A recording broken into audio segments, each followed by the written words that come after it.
Evangelio de Lucas capítulo número 21, versículos 1 al 19. Levantando los ojos, vio a los ricos que echaban sus ofrendas en el arca de las ofrendas. Vio también a una viuda muy pobre que echaba allí 2 blancas, y dijo: En verdad os digo que esta viuda pobre echó más que todos, porque todos aquellos echaron para las ofrendas de Dios de lo que les sobra, mas esta de su pobreza echó todo el sustento que tenía. Y a unos que hablaban de que el templo estaba adornado de hermosas piedras y ofrendas votivas, dijo: En cuanto a estas cosas que veis, días vendrán en que no quedará piedra sobre piedra que no sea destruida. Y le preguntaron diciendo: Maestro, ¿cuándo será esto? ¿Y qué señal habrá cuando estas cosas estén para suceder? Él entonces dijo: Mirad que no seáis engañados, porque vendrán muchos en mi nombre diciendo: Yo soy el Cristo, y el tiempo está cerca, mas no vayáis en pos de ellos. Y cuando oigáis de guerras y de sediciones, no os alarméis, porque es necesario que estas cosas acontezcan primero, pero el fin no será inmediatamente.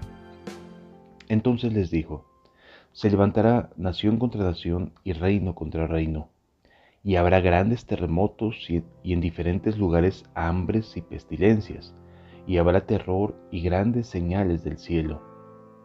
Pero ante todas estas cosas os echarán mano y os perseguirán y os entregarán a las sinagogas y a las cárceles, y seréis llevados ante reyes y ante gobernadores por causa de mi nombre. Y esto os será ocasión para dar testimonio. Proponed en vuestros corazones no pensar antes cómo habéis de responder en vuestra defensa, porque yo os daré palabra y sabiduría, la cual no podrán resistir ni contradecir todos los que se opongan. Mas seréis entregados aún por vuestros padres, y hermanos, y parientes, y amigos, y matarán a algunos de vosotros, y seréis aborrecidos de todos por causa de mi nombre. Pero ni un cabello de vuestra cabeza perecerá. Con vuestra paciencia ganaréis vuestras almas. Jesús se encuentra en el templo y nos va a dar aquí una lección muy importante. Él está situado muy cerca de la mesa de las ofrendas. Era un lugar, una mesa larga, donde la gente llegaba a poner sus ofrendas de manera completamente voluntaria a Dios. Y entonces notaba que llegaba la gente rica, las que tenían ciertas seguridades económicas, cierta capacidad, y ponían su ofrenda. No se nos dice en qué consistían sus ofrendas, pero se entiende que eran ofrendas bastante generosas.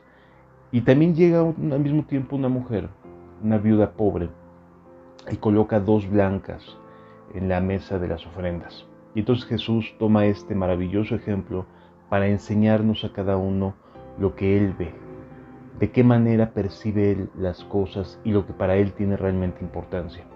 Estrictamente desde el punto de vista material, desde luego que beneficiaba más al templo las ofrendas de los ricos, pero Jesús tiene una manera de ver distinta, y comprendamos que esta manera de ver es la que realmente cuenta delante del reino de los cielos.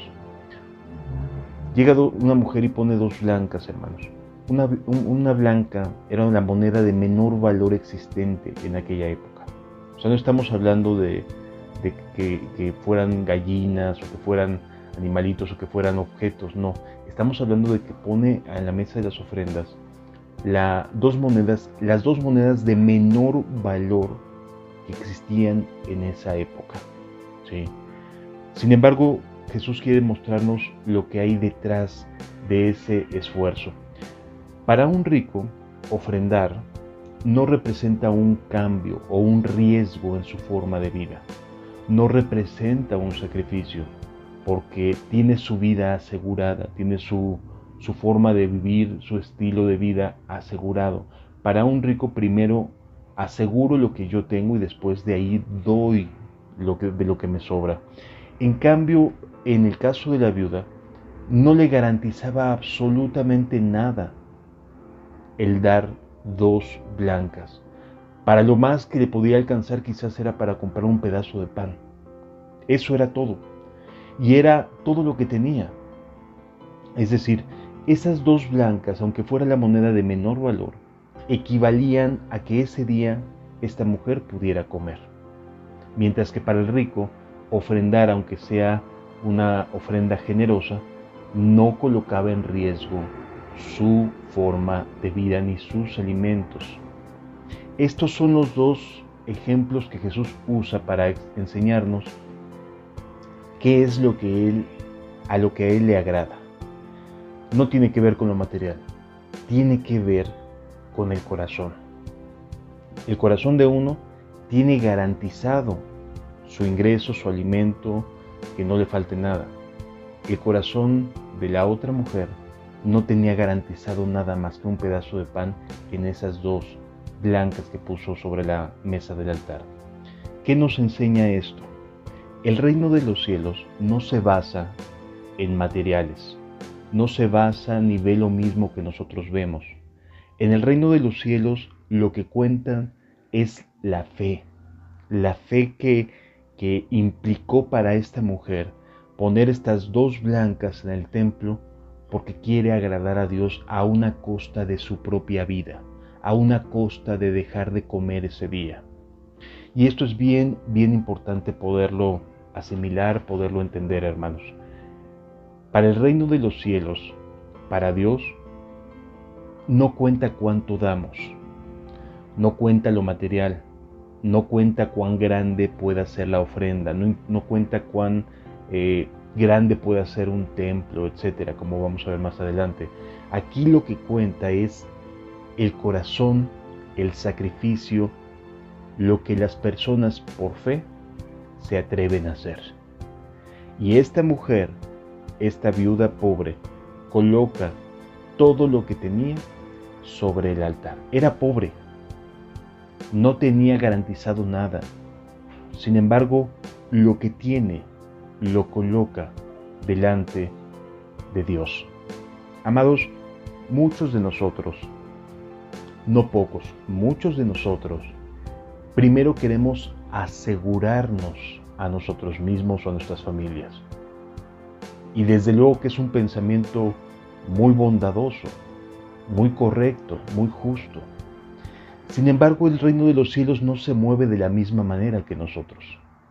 En el reino de los cielos las cosas se mueven de manera distinta, fluyen de una forma completamente contraria a lo que los principios y la lógica de este mundo nos presenta.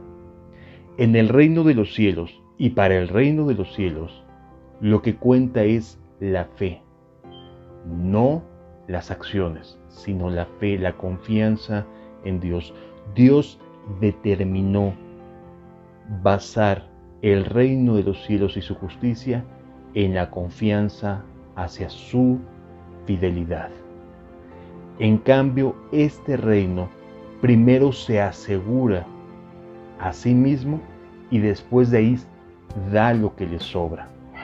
En el reino de los cielos las cosas no son así.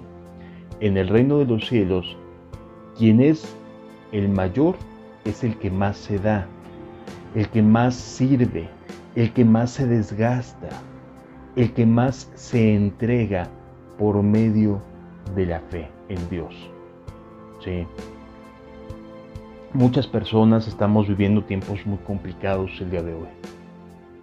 Vivimos circunstancias inusuales.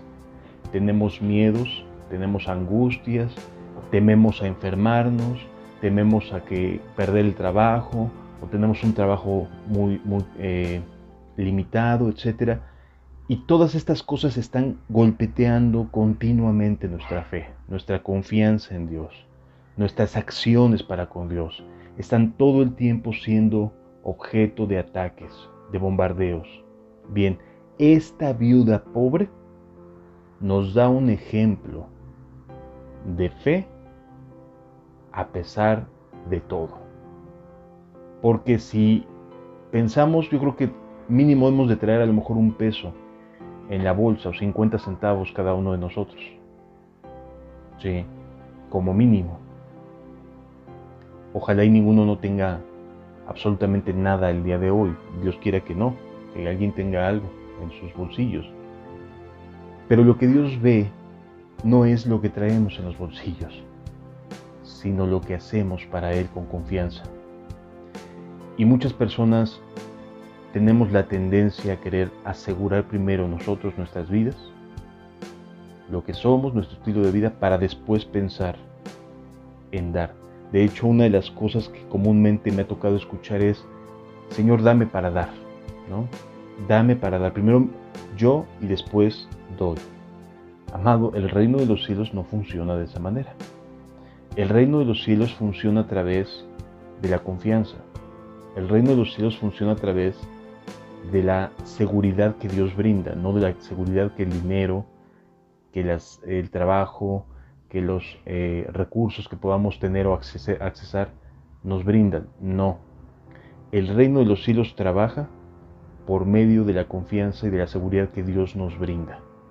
Si tú no tienes confianza en Dios en relación a cuestiones de la vida cotidiana, aprende, inicia un camino de atrevimiento. Dios te va a responder. Esto es lo que nos enseña este ejemplo de la viuda pobre.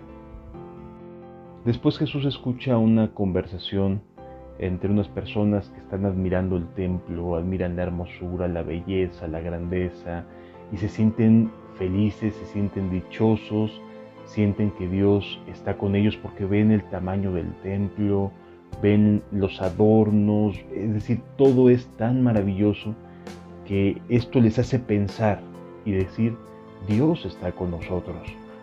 ¿Sí? Su seguridad no está puesta en la presencia de Dios, sino su seguridad está puesta en lo que están viendo sus ojos, que es el templo, el lugar de reunión. Hoy en día vivimos circunstancias muy complicadas, amados, muy complicadas, y la gente sigue poniendo su vista en las cuestiones materiales, en las cuestiones que pueden alcanzar a ver.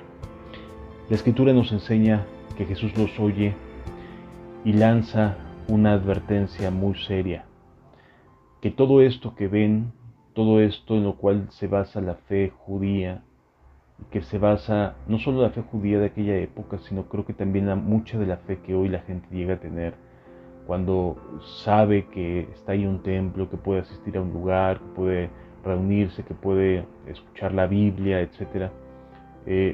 Esta seguridad va a ser destruida, no va a quedar piedra sobre piedra. Y esta es una advertencia que no solamente tiene que ver con el templo judío, sino que también se puede aplicar a la vida religiosa de muchas personas que hoy tienen su confianza puesta en cuestiones más terrenales que en cuestiones de las promesas que Dios ha dado. Y entre lo que Jesús les responde a estas personas, les dice: no va a quedar piedra sobre piedra sin que todo esto sea destruido. Desde luego que va a generar y genera una gran incertidumbre entre quienes lo escucharon. Y desde luego que llegaron a preguntarle: Señor, pues dinos cuándo va a suceder estas cosas, qué va a suceder, cómo debemos de interpretar lo que nos estás diciendo, la circunstancia que nos estás planteando, Señor. Y entonces Jesús les contesta, dice: mirad que no seáis engañados. A ver, aquí lo primero que tienes que tomar en cuenta, cristiano, cristiana, es no ser engañado. El corazón del hombre, dice la Escritura, que es perverso y engañoso más que todas las cosas. Es decir, hay una tendencia muy sencilla a engañarnos y a dejarnos engañar, a creer cosas que no debemos de creer, y cuando debemos de creerle a Dios, entonces sí dudamos. El corazón es así, muy tendencioso al engaño, a engañarse fácilmente, porque van a venir muchas personas en el nombre de Jesús.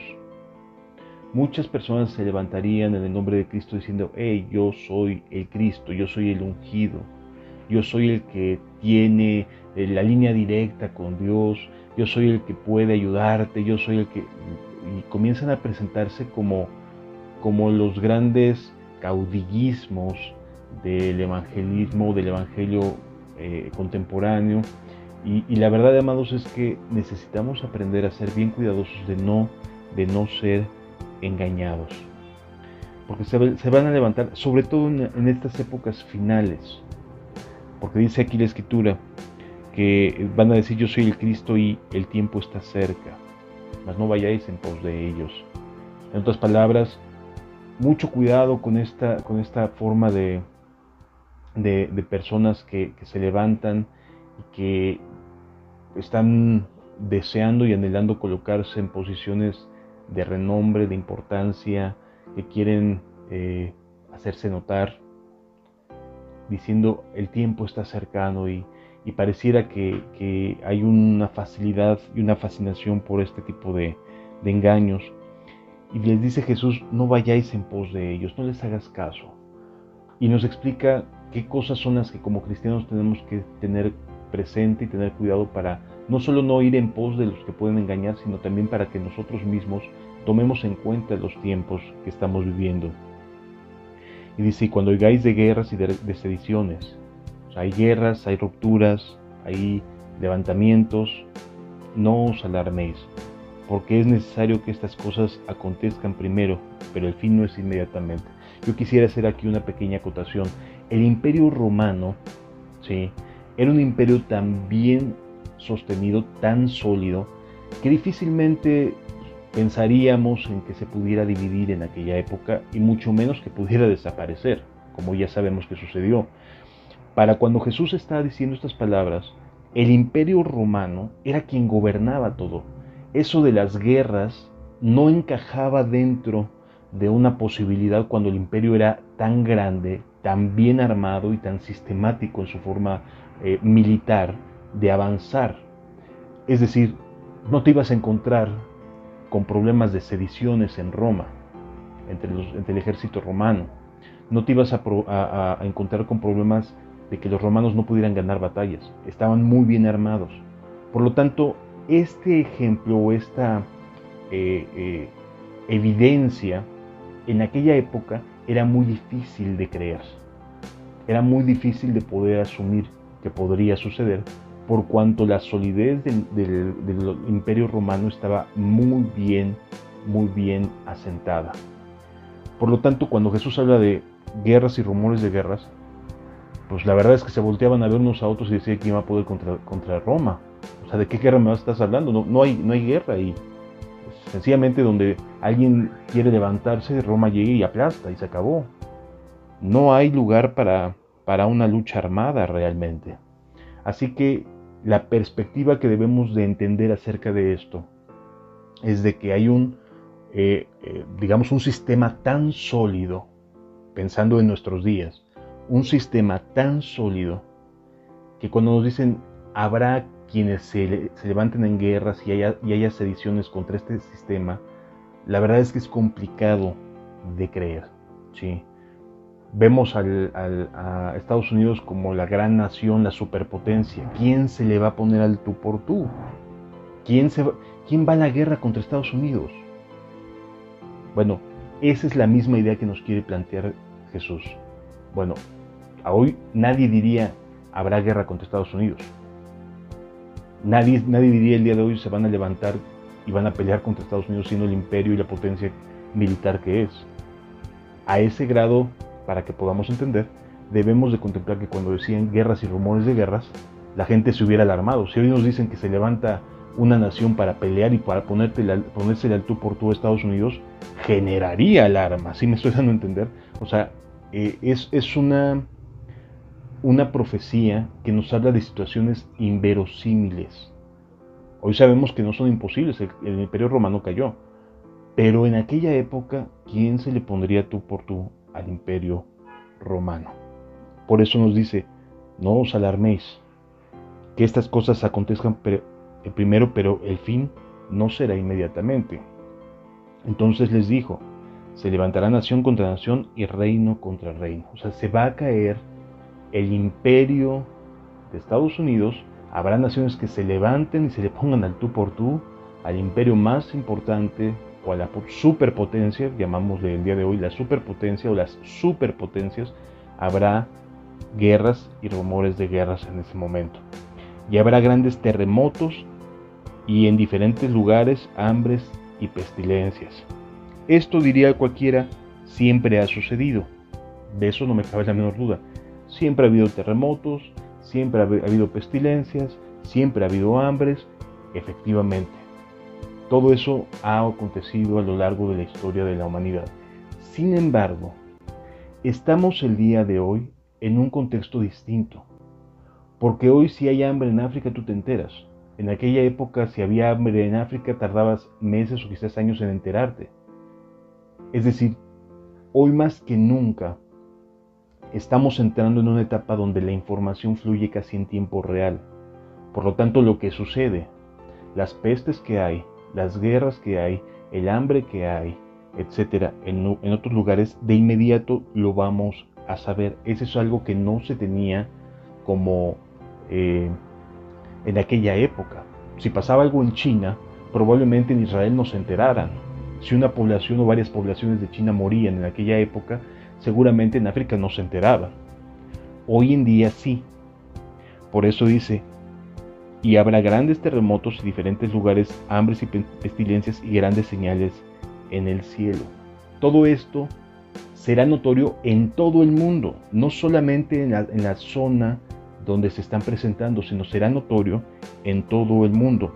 Pero antes de todas estas cosas, os echarán mano. Y esto es algo importante. Aquí se refiere Jesús a lo que va a acontecer al pueblo de Dios, a los redimidos de Cristo, a los comprados por la sangre del Cordero, a los justificados, a los nuevos nacidos.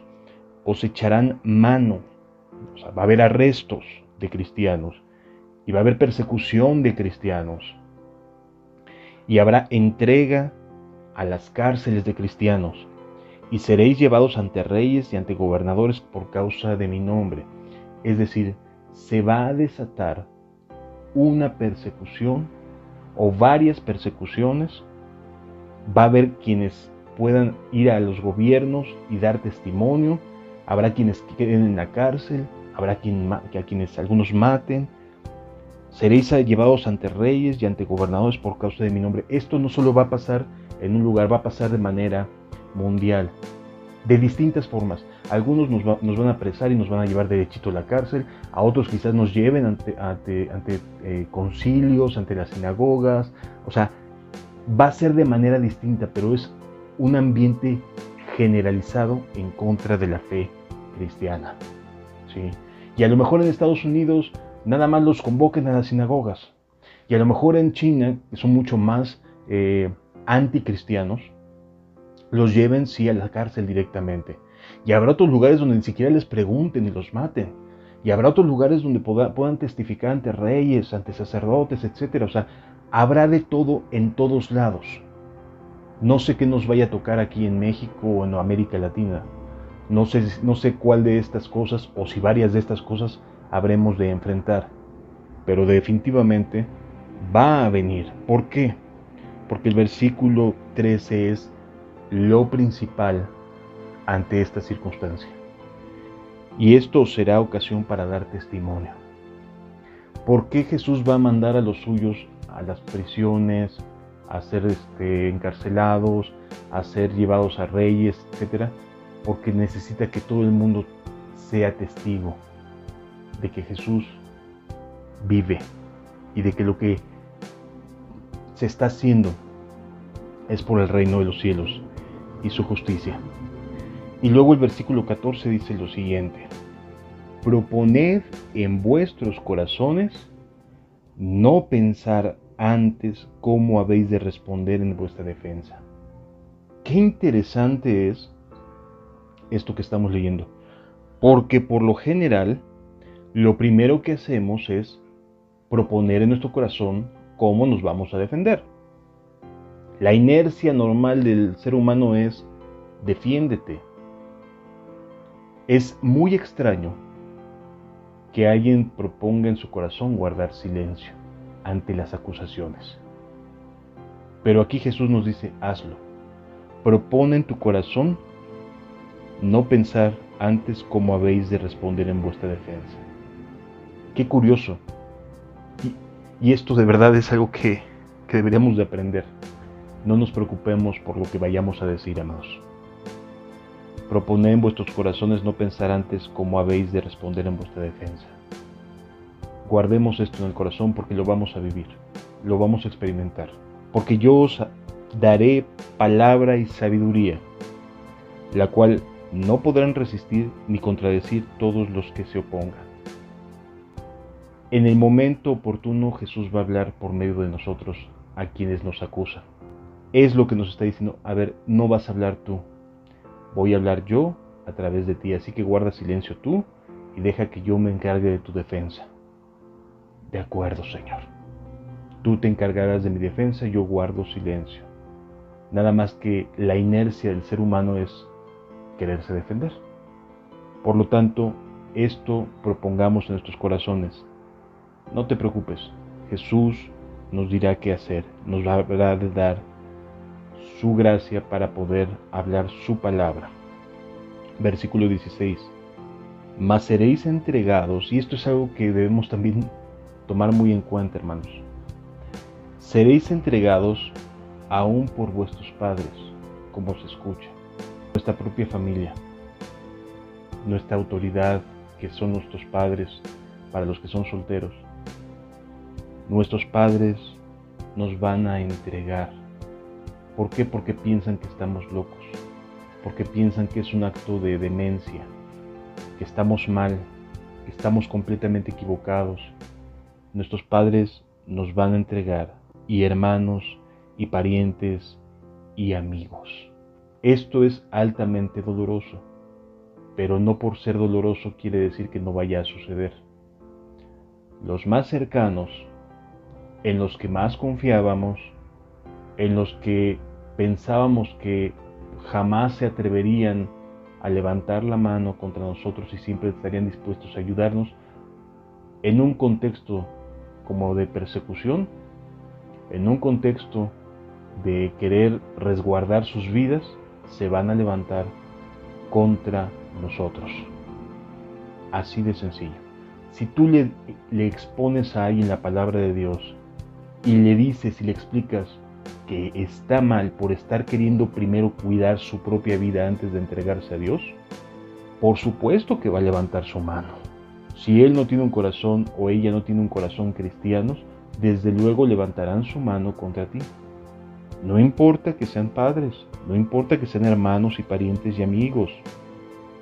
Cuando la gente se siente incómoda, va a levantar la mano contra ti. Y seréis aborrecidos de todos por causa de mi nombre, pero ni un cabello de vuestra cabeza perecerá. Con vuestra paciencia ganaréis vuestras almas, dice el Señor. Así de sencillo.